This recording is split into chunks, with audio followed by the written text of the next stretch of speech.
Here we are. We're live. We've been, you know what, Mike? We've been away for a couple of weeks. Leading up to the conference, it felt like we're doing lives every second, every day. But this is our first one for a few weeks. So, what you been up to, young man? Our usual stuff, running around, making it up as I go along. But house is coming along fine. Thank you for asking. Can't wait to just get anybody I sympathise. Anybody's got a building project going on that's taken longer than it should have. I totally feel your pain. It's been, you just want it to end, don't you? You just want when it's done. So yeah, we've got the final few hurdles, finishing touches, and obviously everything ready for Christmas. So that's good on the home front. Been very busy, obviously following the conference with I've said such great engagement, actually, loads of feedback. Everybody loved the event, thought it was, a load of people wanted to watch you get soaked, actually. They were very disappointed you didn't get wet. No, that was good. And Tom was great on the day. And I mean, it was just a fantastic lineup of speakers, So again, big thanks to our sponsors and partners and to our keynote speakers. So, from Andy and for John and obviously Brenda, like massively engaging. And just, I think people would have just, they wouldn't even have had tea if Brenda would have carried on talking. But they wouldn't even have watched Corrie. It was really good feedback. So, the situation as it is with the restrictions and travel restrictions, great opportunity. But we're so excited about next year now. Obviously, you and I and the team have had some planning meetings over the last week or so, and we're very excited to be able to announce full calendar events across the whole of the UK next year. So yeah, more on that to follow. But we're looking at North, Middle, and South as well as some conference activity. So yeah, lots to get involved with, and I will be announcing that for the benefit of partners and members. I'll be announcing that shortly. And look, yeah, you're right. I mean, we've got a guest joining us today. So we've got a special guest who Dan Kimpton's joining us from Statement Matching, and we'll bring him on in a second. So he's sitting in the green room, quietly listening and listening to you rabble on about your building work. But yeah, you're right. The conference was amazing. Yes, hopefully, fingers crossed, it's our last virtual one. We're going back face to face. We agreed as a team over the last week or so the schedule of events for next year, which, yeah, let's be honest, Mike, I think we're doing something every week, let alone every month. We'll come out with further details on that closer to the time. But yeah, the conference, the speakers were amazing. Yes, I think everybody did want to see me get soaked, which is last year they wanted me to get spiked on the joke. This year it was all about getting soaked. How are we going to top that one when we do live? I reckon we should blow you up on the main stage next year. Well, look, yeah. Yeah, I'm a good sport. Let's put it that way. But yeah, it was really good. The feedback's been exceptional. Anybody watching this live show or watching it on demand, you can go back and watch the conference on demand. If you reach out to Mike, myself, Mo, or any of the team, if you haven't already got links, let us know. We'll get you that. There was some exceptional stuff. Not only did we have amazing keynotes from, Mandy who opened up and Karen and all the panels, but then, yeah, Brenda Edwards, I was just in awe. Very rarely am I stuck for words. And having a star of West End X Factor, but also, loose women, but somebody that was so passionate about accounts payable, it was just shocking. And a lot of the people fed back to me were saying they learned more in the half an hour, 35 minutes that I interviewed Brenda than they've done in their AP careers, full stop. She just had so much to tell. It was amazing. So thank you to all of those keynotes. Thank you to everybody who watched. I'm back this week. I've been away on holiday, Mike. So, that's a bit of personal info. So I'm pretty recharged. I'm looking forward to a full set of events we've got. We've got on the 8th of December, we need to plug that one before we bring Dan in. 8th of December, we've got our very first face-to-face live event of the last 2 years, it feels like. It's going to be held in Birmingham, 8th of December. It's what we classify as the accounts payable update. So any leaders, anybody in accounts payable that wants to know what's going on, what legislation might be changing, where the best practices are, that's the course for you. It's roughly 3/4 of a day. This year, or at the end of the year, we're sort of putting a bit of a spin on it because we're trying to finish the year in style. So we're having the update course for at least half a day. Then we're sort of having a bit of a networking lunch where we're joined by 100 influencers as well. And then if anybody wishes to stay, The drinks and the frankfurters are on me, and the beers are on me. We're going to go up the German market, I think, and sort of, finish the year off in style. And when we bring Dan on, we'll see whether I think he's had a new little baby. We'll see if we can get him there as well, because I think he'll probably need that time away from the little one. So so 8th of December, have a look on our website. It's under the AP update course. If you haven't already got your tickets, the tickets unfortunately are limited to this one, because I think we've limited about 150 people on this particular course or update. So, and from this morning's session, I think we're 3/4 away sold already. So please have a look at that. Again, if you need any support, reach out to myself and Mike. So anything before we bring anything else before we bring on Dan? Mike? No, just to mention that obviously the focus for that day is educational. It's strategic. There's some great content. I've already working with Richard and the team on our educational side. Really looking forward to this being the first of many of these updates, which we can take it out around the country. So yeah, it'd be nice to end this year as we mean to go on for next year. So yeah, really looking forward to. It's going to be Birmingham, central Birmingham, on the 8th of December. Perfect. Thank you, Mike. Right, okay. Let's bring on the guest who probably everybody came to see, not just you and I. So let's bring Mr. Kimpton. Hello. Hey, Dan. You all right?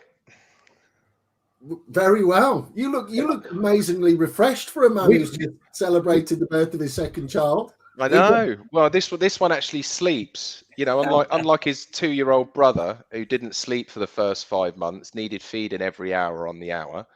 He goes to sleep, and then you actually have to wake him up to eat again, and then he goes back to sleep. I mean, it's like a dream baby. Where'd you go to Costco? So no, he's really sweet, and his older brother George is being really sweet with him as well. Because he's gone from center of attention to, not so center of attention. So yeah, no, it's been good. I actually feel quite refreshed. Dan, I've still got bags under my eyes from the conference. You've had two little ones under 2 years old, and you look a lot more refreshed than myself and Mike. So whatever cream you're using, Olay or whatever you're using, I think we need to try and jump on that one. That's it. I've been busy on lockdown. Yeah, we won't go there. I forgot we're live now.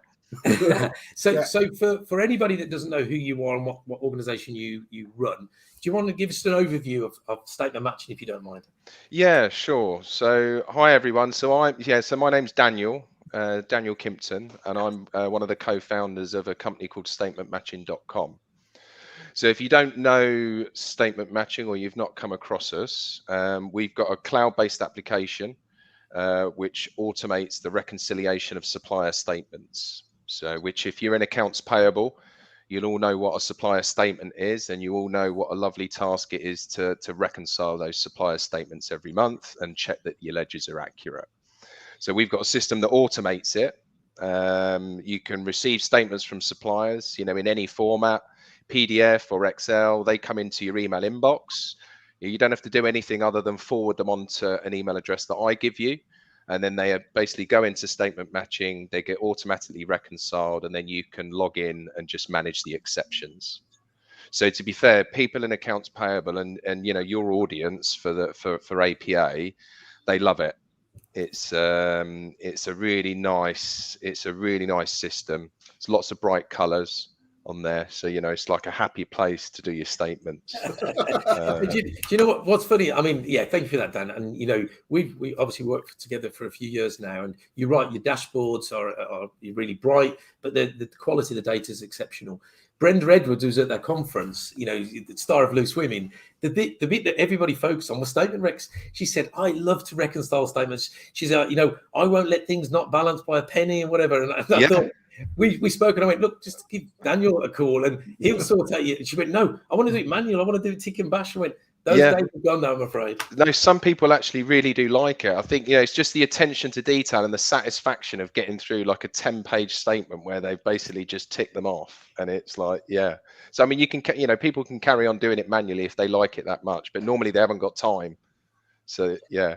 I think that's the issue. I think it's time and resources, isn't it? I mean, it always comes down to that. And again, I suppose your biggest challenge, our biggest challenge in our industry is that people focus on probably the top 100 suppliers and do it by value rather than volume.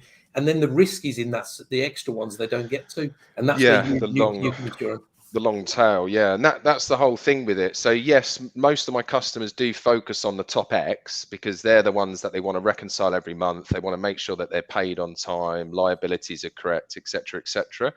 But if for the customers that just give us all of the statements, even if they don't look at 90% of the tail, if there's missing invoices or missing credits and they're, maybe big values, or they've got invoices that are on the ledger that aren't on the statement, we're just saying, well, look, just go and look at them, and they can just go and focus on those ones. So yeah, we get a mix and match. Some people give us all of their statements, and then other customers do, the top X, and then they might do the other ones on a sort of ad hoc basis. And then from a point of view, when you say give you the statements, does that have to be electronic? Can it be manual? How does that work? So typically customers that have been reconciling statements manually for a long time, often they're getting a lot of Excel statements from their suppliers because they put a lot of effort in to get Excel from suppliers so that they can do VLOOKUPs in Excel. That's what people typically do manually. So I've got some customers who are 80-90% Excel, but I would probably say most of the customers, the biggest volume is PDF. So they get, a bit like invoices. Most invoices these days are received as a PDF, and they'll get statements in the same way. So they don't have to be in any particular layout of PDF or Excel. Whatever the supplier gives you, you don't have to do anything with them. Customers just forward them to an email address that I give them, and then we take care of the rest. So we'll extract the data from the PDFs or the Excels, and they'll be in statement matching, reconciled, ready for the accounts payable team to look at. Perfect. And I know, Mike, from our point of view, it's been a big topic of conversation actually, Dan, throughout the last 12 months or so about, doing more with less. And the focus is on the front end and the back end of the process, setting up the vendors, that's always a challenge. And then the back end of the process, which is, like you say, where some of the risk is, where some of the missing credits and money owed and all that good stuff is there. I think, Mike, from our membership, I think we've got a focus this month actually on statement reconciliation on the Member Huddle. Is that right? Yeah, that's correct. I on LinkedIn, I noticed that Mo's posted the key topic for our next Member Huddle, which is obviously it's a closed group, members only. They're going to be talking exclusively about statement reconciliation. So obviously I knew this was coming up. I gave a little shout out. Obviously, anybody watching this and you want to find out more about how Daniel and the team can help you, if this is an issue that's a dominating focus for you, then I mean, you're very happy to talk to people. You do, your live demos. I noticed we were talking earlier, and you've got a couple of things coming up that anybody interested in this area can engage with. So on the 17th of November, I believe you're doing a live LinkedIn session. Which obviously that's on your main LinkedIn page, or it's on the statement matching company page. Yeah, we've only got one event advertised currently, which is the webinar, like you said, in November. Yeah. And we're big believers in, especially if you're in accounts payable, sometimes you're naturally skeptical of solutions and salespeople. Quite rightly in my view, sometimes people that sell software, they promise the earth, but that don't always deliver. So this webinar that we're doing is a live demo. There's not going to be any PowerPoint slides, and we're just going to focus on what does the end-to-end process look like. So I've got supplier statements. They come into statement matching. Here's what the results look like, and then how you follow up with suppliers. So if you've got missing documents, how we share reports with suppliers, or we give them access to a portal, and we're just going to make it a really practical session. Yeah. It'd be good. Anyone on here who wants to join, they can just they can just add themselves on LinkedIn to the event. And it's all about 100% accuracy, isn't it? If you know what you're doing, then at least you're saving time, you're saving money, and you're getting it right, which is the main thing. Yeah, well, it's like Jamie said, it is. We're really the very, very back end of the process, because getting vendors set up, getting invoices into the system, paying them on time, all of that happens, and a lot of that's automated these days. But the only way of really checking that your ledger's 100% accurate is you've got to check what the supplier thinks against what you've got, and the supplier sends you a statement. You need to check that against your ledger, and it is really it's about having that extra control to just make sure it's accurate. And if you do it on a proactive basis, you know, you'll pay people accurately. You won't have to go and recover things. You know, if you pay more people, if you pay more people on time, you get less queries, and so on and so on. So that's why people, I think, doing the statements now is a lot of people are getting round to doing it, because people have done invoice automation. Some people are on their second, third, fourth generation of that. And it's really about, well, how do I, you know, what other controls can I have in place to make sure that, you know, I know that everything's accurate and my liabilities are right. And that's actually, you know, well, we've got to reconcile more statements, and they just don't have time to do it. Yeah. And just before we jump on something else, you've got a demo day, haven't you, coming up with another partner in this space, IOFM? Oh, yeah. Obviously, that's on December the 8th, same day as our face-to-face, actually, but that's going to be in the afternoon, isn't it? Because it's a US. Yeah, it's 10 a.m. Eastern time US, so that's 2 p.m. UK time. Yeah. Anyone who wants to join that one, and again, it's going to be a similar format to the LinkedIn one. We're going to run it completely live. It was really well attended last time. We had over 350 people registered for the event, the one that we did back in July. So yeah, no, it's a good session, that one. We've got lots of customers in the US, so it's a good place for us to kind of, you know, trumpet that as well. Yeah, no, it's great to have things going on. And then next year, obviously, we've discussed the range of face-to-face events. So you'll be able to meet Dan in person at any number of our events, I think, next year. And obviously, it's just great to be getting back to actually meeting people, isn't it? Yeah, totally agree with that. We've had no conferences, no face-to-face conferences this year. Well, or last year, wasn't it? It's like 2 years. Yeah, it's rubbish. And I think that's the thing that we met actually at a conference, if you remember, Daniel, and we spoke, and it was a great conference, and we were at the peak actually. Our conferences were growing each year, and we were looking forward to a huge conference, and then we had this little thing in the middle of called a global pandemic. But I think Mike's right that it's been really exceptional to get people's engagement with Zooms and Teams and demos online, and I think that will continue. I don't think that will go away, to be honest. No, but I do think agree. we need to get back to that face-to-face. We need to meet people. We need to, because I don't know if you agree, but I think when I learn so much by talking to people, it's not necessarily about always trying to promote, sell, whatever you're going to do. It's actually meeting with them, sharing ideas and concepts, and you learn so much from those interactions in live person. Yeah, you do, and it's just human nature as well. It is, you do, being in the same room as someone is not the same as being on, Teams or Zoom or whatever it is. It's not the same. I really miss it. I'm actually going on site to see a customer next week in Manchester, and they said, "Oh yeah, we want you to come in and meet someone new there." And I was like well excited. Actually, yeah, it'd be nice. You're just looking forward to like stopping out, right? You have a night's sleep. Yeah, I need to go and see some of the customers in the US. Make a 2-week trip of it. Well, look, I mean, again, so from our members huddle, which obviously this month's focus is on statement reconciliation, I think this conversation will continue, to be honest with you, Dan, because one of the things that we've noticed is with this year we focused on doing more with less. Teams have really stepped up to the mark over the last 2 years. They've been working from home environments. Some of them are returning back, in this hybrid fashion. Our team are doing the same. And I think there's like you say, I think there's more of a reliance now on automation solutions, solution providers actually stepping up also. So it's not only selling the dream, but it's actually delivering the dream also. And I think what we've seen, with yourself and other partners is that you've been tirelessly working in the background to improve your products, your solutions, your offering, and support your customers in a virtual environment. So again, I know our customers probably would thank you anyway, but some of the work that you guys do as solution providers and some of the work that you've done with our customers, because we share some customers, I'm a huge thank you, because you've actually helped them keep the lights on, because it's been difficult for everyone. And now they're going back to more of an office environment. I think they'll be more engaging. I think that's what it's going to be. Yeah, no, I agree. I mean, it's been such a massive change for people, because accounts, really the whole of, whether it's accounts payable or the whole of finance, it's always been office based. Really, nobody's ever really worked from home in those departments. And then all of a sudden, March 2020, just like from there, that then you're working from home, and then all that entails, you know, when your kids are running around and you still got to process invoices and pay suppliers on time.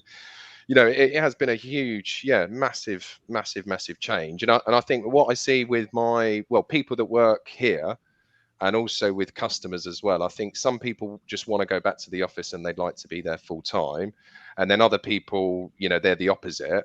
And I think, you've just got to be flexible as an employer, and I think as a business, because, you know, we've still continued to meet SLAs. You know, my customers have still continued to pay suppliers on time, and actually I think sometimes people, you know, almost work better. Sometimes there's more cooperation when people are doing things virtually rather than being in the office and all the niggles that go with being in the office together. And you know, again, you know, when we were at the conference, we had the Small Business Commissioner Liz Barkley, and we had a whole conversation about, you know, prompt payment code, paying fairly, and all that sort of stuff. And what really came across was that everybody's done their absolute best over the last 2 years. And you're right, I think performance has increased. I think people are working, agree. And you know what, and that's all because people have put the effort in. They've had to adapt. They've had to, they use that dreaded word pivot and all this sort of. But the reality is, it's down to people. People have put that time, effort in. They've learned solutions such as yours and others. They've had to put the time in to really know what the solutions do. You know, when 2 years ago, when people had ERP systems, it did what it did, and they learned what they needed to. When they work in home environments, they've had to learn extra. They've had to put a bit of extra time and effort in. And I think performance, in a lot of the people we speak to, they said, you know, it's rocketed. And that's all down to the commitments and people's input into process solutions, all that good stuff. Yeah. And I think people have also looked, you know, it's given them the impetus to actually look at new ways of doing things, you know, when they're working remotely and they're not together in the office. And so they want new ways of doing things, and also they've had maybe a little bit more time to actually look at those things compared to when you're in the office and you might be in like endless meetings or getting distracted. But then when you're at home, you know, you think, right, I want to look at that, I'll go and look at a live demo. I think, you know, we've definitely seen, I mean, statement matching is growing anyway, but we've seen, I think we've done something like 140 live demos this year, you know, compared to, I think, 80 for last year. So it's just continued to go up, and that's obviously still with people, you know, mostly at home or more on a hybrid basis now.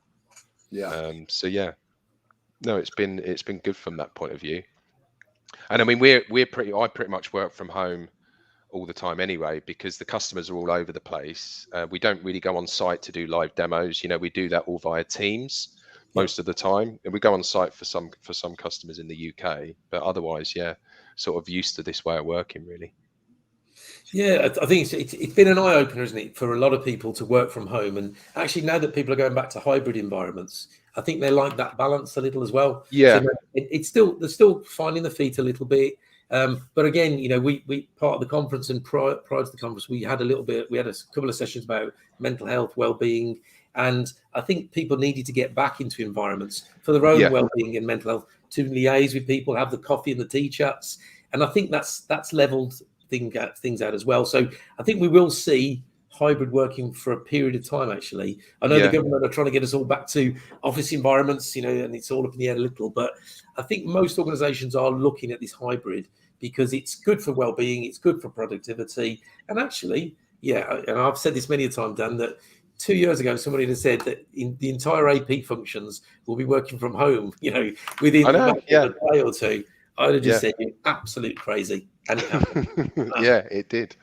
Man. Yeah, it happened. It seems like a long time ago now, but it does. But this is the reason why we need to get back to face as well, purely on the basis that I agree that there's elements like yourselves who've been used to working in these remote environments, but you know, AP functions, they learn an awful lot by, if you like, interacting and networking with their own teams, let alone customers and suppliers and all that stuff.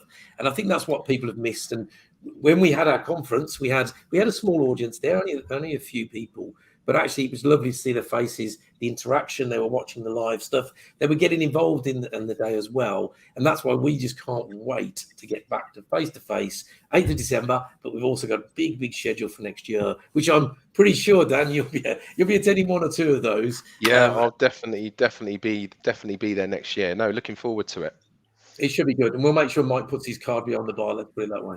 Yeah, good. Perfect. To help. So we're going to wrap up for today. Thank you so much for, firstly, all you did for the community over the last couple of years. I think Mike's mentioned you've got 2 events coming up. One with the IFM team, and then you've got your own LinkedIn webinar. We'll put the details below in this. So when you get that LinkedIn event detail, Daniel, if you could share that with us, we'll push that out to the community for you. Thank you for joining us today. I think we've learned loads again, as we always do. Mike, Dan, anything from you guys before we finish for today? No, nothing from me. No, that's been really good. It's it's good to see you both, and you keep up the good work as well. You just see the APA everywhere, and I think it's a really unique thing. You're the only ones that are doing this in the UK, and I think what you do for your members is brilliant, and you've got lots of engagement, and it's good to see. Yeah, so just keep up the good work. Thank you for that, Daniel. And Mike? No, I'm good. It's just really it's nice to hear positivity, actually, and from all the good stories over the last few months, what people have done, the journeys they've been on, the lessons they've learned, how we've been able to help each other, both as partners, members, and it's just grown-up conversations about practical issues that can be done together and done well. So I'm looking forward to more opportunity to do that, both before the end of the year and next year. And obviously, 8th of December is our next main event. Lovely. Right. Okay. Cool. On the nail. Have a good day, guys. Thank you, Dan. And I'll speak to you all soon. Yeah, speak to you soon. Bye-bye. Yeah.